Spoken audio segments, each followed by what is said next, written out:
এই কল্পনা বড় চিন্তায় পড়ে গেলাম। তো আমরা তো এই শহরে নতুন আসছি, তো আমাদের তো টাকা পয়সা আছে জানে অনেকেই, কিন্তু এখন তো বর্তমানে দেশে পার্মানেন্ট কোনো সরকার নেই। এর জন্য এই এলাকার বড় একটা সন্ত্রাসী, যে নাকি কথায় কথায় মানুষ খুন করে, ও আসছিল রাতে, আইসে বলে গেল যে কালকের মধ্যে দেখা করবি, নয়তোবা বাড়ি ছেড়ে চলে যেতে হবে। এখন দেখা করতে যেতে বলছে কালকে। ফোন চিন্তায় আছি বড়, কি করি। তো আচ্ছা, তুমি কালকে দেখা করতে যাবে একটু? হ্যাঁ। ওমা, তুমি কি বলতেছো? কে? ওই যে ফটকা কবির দেখে তো সবাই ভয় পা। আর ও তো দিনে দুপুরে মানুষ মেরে ফেলা। তুমি আমারে ওর কাছে যাইতে বইলো না, কারণ আমি ওখানে যাইতে পারবো না। গেলে আমার নির্ঘাত মেরে ফেলাইবো। আমি যাব না ওখানে। কেন কেন ওই ফটকা কবিরের কাছে যাইতে এত ভয় পাইতেছো?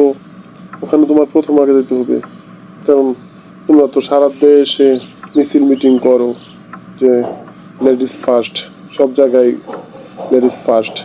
ব্যাংকে টাকা জমা দেওয়ার গেলে সিরিয়াল থাকলে তখনও বলো যে লেডিস ফার্স্ট আগে দিতে হবে। গাড়িতে ওঠার সময় বলো লেডিস ফার্স্ট আগে বসতে দিতে হবে। অটোতে উঠলে সামনের সিটে, মানে আরামের সিটে বসতে চাও তোমরা, বলো লেডিস ফার্স্ট। সব জায়গায় লেডিস ফার্স্ট হলে তাহলে তোমার এখানে যাইতে হবে, তুমি এখানে প্রথম যাবে, তারপরে আমি যাব, বুঝছো? না না ভাই, তুমি আমার ওই জায়গায় আগে যাইতে বলো না। ওই ফটকা কবির ভীষণ ডেঞ্জার। ওখানে আমাকে আগে যাইতে বলো না। আর আমি তোমার কাছে বলতেছি, আমি আর কোনো দিন বলবো না লেডিস ফার্স্ট। লেডিস সবসময় তোমাদের পিছিয়ে থাকবে, আমি এটাই বলবো। কারণ যেহেতু সব কাজে আমরা আগে যাইতে পারি না, তাহলে হয়তো কিছু কিছু সময় সুবিধা পাওয়ার জন্য আমরা আগে যাইতে চাই। এটা আমি আর বলবো না। তুমি তাও কালকে যাইবে, আমাকে যাইতে বলো না প্লিজ। তুমি আমাকে যেতে বলো না। তুমি আমাকে যেতে বললে কিন্তু আমি আজকে রাতে হার্ট স্ট্রোক করে মারা যাবো।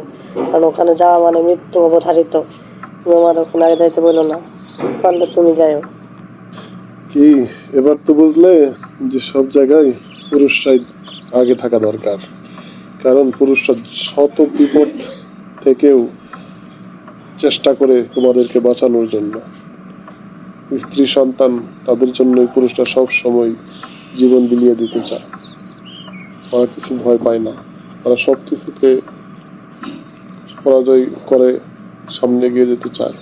কিন্তু তোমরা তো শুধু সুবিধার জন্য বলো যে আমরাই ফার্স্ট, কিন্তু আসলে দেখো কোনো পুরুষ কখনো কোনো বিপদ দেখলে ওখানে পিছু টান দেয় না, সামনে যেতেই হবে, কারণ তার বউ বাচ্চা আছে, তাদেরকে বাঁচাইতে হবে। তারা কখনো পিছু টান দেয় না। আর আজকে সামান্য বিপদের কথা শুই না তুমি বলতেছো যে না তুমি আগে যাও। দেখছো, লেডিস ফার্স্ট, আর লেডিস ফার্স্ট না, আজকে লেডিস লাস্ট। তুমি ঠিকই বলেছো। আমরা শুধু ওই সুবিধা নেওয়ার জন্য কিছু কিছু সময় বলে থাকি যে লেডিস ফার্স্ট। যখন দেখি গাড়িতে উঠতে পারি না, তখন তোমরা তো উঠতে পারো সহজেই, তখন সুযোগ খুঁজি, তখন বলি যে লেডিস ফার্স্ট। আর আমাদের কথাই শুনে অনেক পুরুষই আছে আমাদের রূপ চেহারা দেখে ক্রাশ খায়, তখন তারাও আমাদের পক্ষেই কথা বলে। তার জন্য আমরা অটোতেও বলি, কোনো সিরিয়ালে যদি না পাই, পিছিয়ে পড়ে যাই, তখনও বলি। তখন আরেক পুরুষ আছে যে নাকি আমাদের দেখেই মুগ্ধ হয়ে যায়, তখন সেও সাপোর্ট করে যে হ্যাঁ লেডিস ফার্স্ট, তারপরে আগে দেন। এটা আমরা সুযোগ বুঝে ব্যবহার করি। ঠিক আছে, কালকে আমি যাব আগে, কিন্তু আজকের পর থেকে আর কোনোদিনও বলবো না লেডিস ফার্স্ট, তারপরে মেয়েরা সমান অধিকার, সমান অধিকার চাইবে না।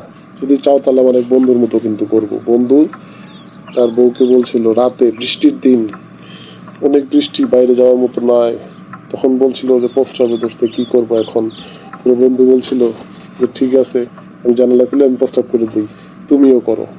এখন ওর বউ তো আর করতে পারে না, তখন দে মায়ের, যে তোর না বলে সমান অধিকার ছেলে আর মেয়ের মধ্যে, তাহলে আমি প্রস্তাব করলাম জানালাতে, তুই করতে পারবি না কেন?